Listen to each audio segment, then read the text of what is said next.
down the road. We went through Briardale, which is quite a steep valley and ravine, and now coming out over the top of the other side, we're back into Sutherland, and of course rolling bog to our right, and the sea to the left, and very hilly features again, but more hills, not mountains.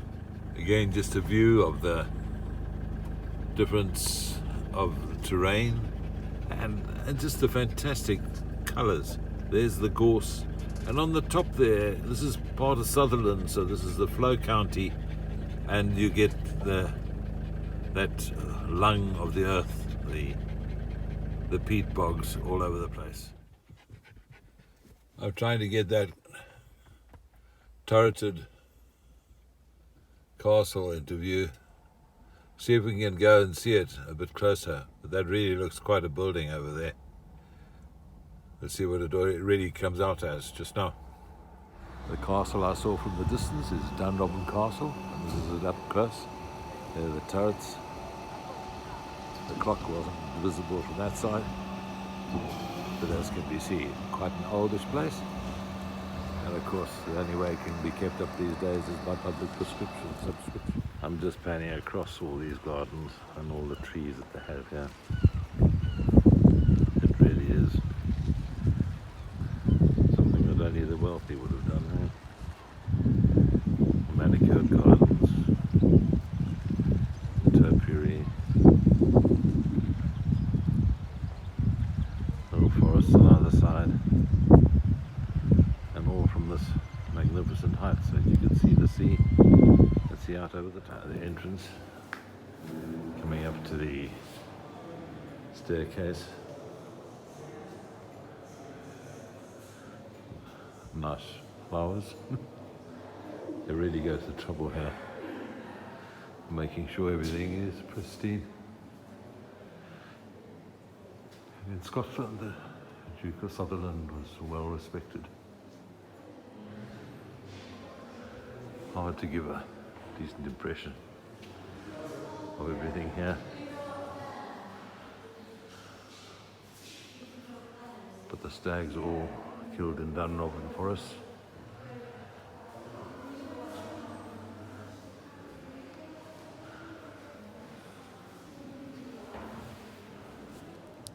Some magnificent portraits. And look at this door. It really is the size, isn't it? All these reception rooms are panelled. It really is a magnificent example of the way these people used to live. I mean, I'm sorry, you can only get so much in with everything.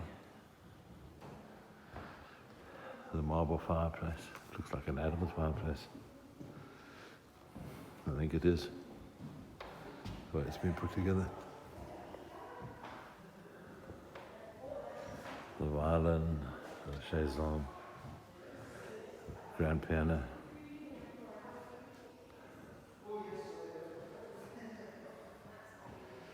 Hunting powder horns.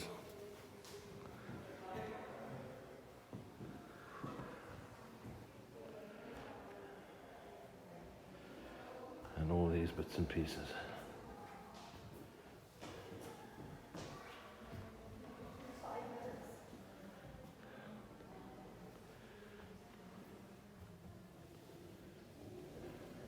And of course the bagpipes.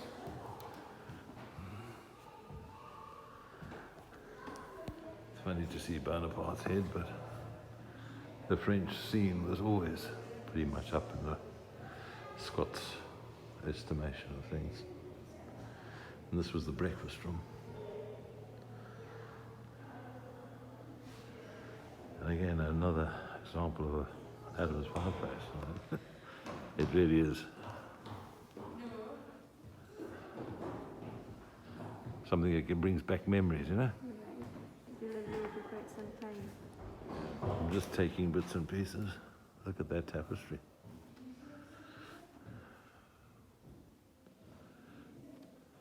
And that one. As a lady said, this was been reconstituted in 1920 after a fire where they offered this building as a Red Cross hospital after the 1418 war. They got burnt down and already quite ancient. Letters of James Russell Lowell, History of Torquay. But the library is very well laid out. These old tomes must be worth a fortune.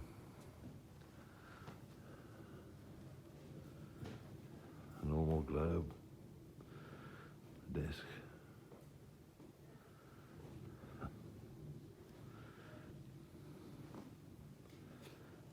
That's it. Sorry. Showing the family with Queen Victoria and its again tapestries and very fine hangings. The curtains, you can't really see them.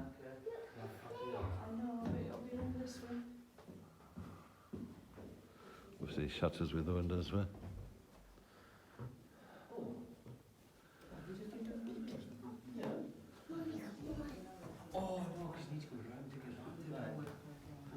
Yeah, look at that chair.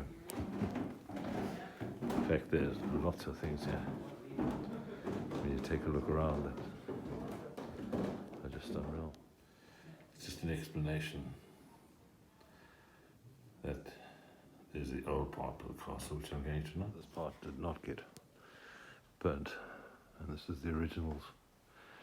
Yeah.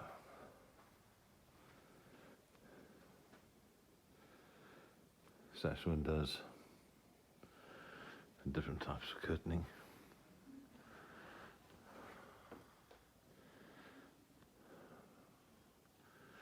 Lovely tapestries again. Smaller rooms. You can see a rail at the top there to hang something from. And again, more books. It has to be very early for them to have this available. I would imagine the tartan is the Sutherland kind of tartan on the floor. And this shows a courtyard.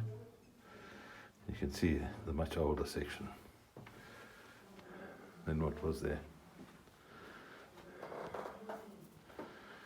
Come to another stairway coming up. Old-fashioned proud. And even a more old-fashioned one, stair bedroom. Not to the top of the heap, that's for sure.